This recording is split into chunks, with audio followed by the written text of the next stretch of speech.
हम गायक मुन्ना मवाली आज सभी देशवासी के पैर छू के प्रणाम करतनी।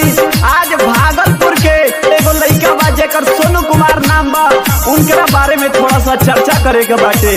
देखिए वो कितना होनहार बालक बाटे कि आज पूरा बिहार उनका होनहारी के देखे पूरा गर्दा गर्दा उड़ रहा बाटे। कैसे आए सुनी बतिया कहतानी साज जेकर नाम बा सोनू कुमार, भागलपुर के बिरला बाय।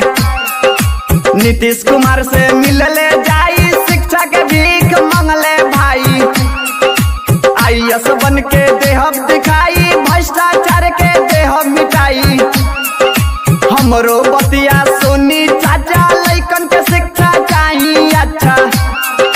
लइका के साचे बाटे बयान, सब कोई सुनी लगा के ध्यान। जिया बापू जिया माई, ऐसन बेटा दिल जनमाई। Presented by BMF Recording Studio, Padrona।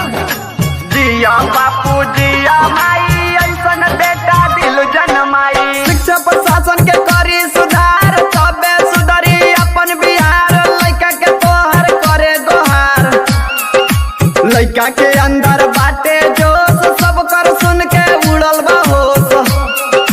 IAS बन के देहब दिखाई, भ्रष्टाचार के देहब मिटाई।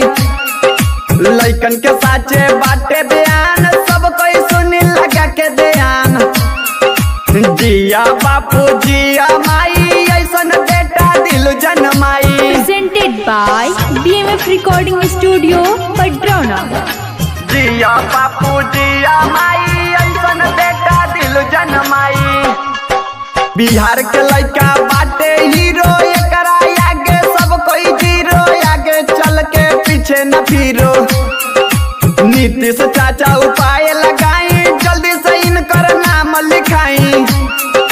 बिहार के अफसर बाड़े से जाली, सच कहेले मुन्ना मवाली। हमरो बतिया सुनी चाचा, लइकन के शिक्षा चाहिए अच्छा।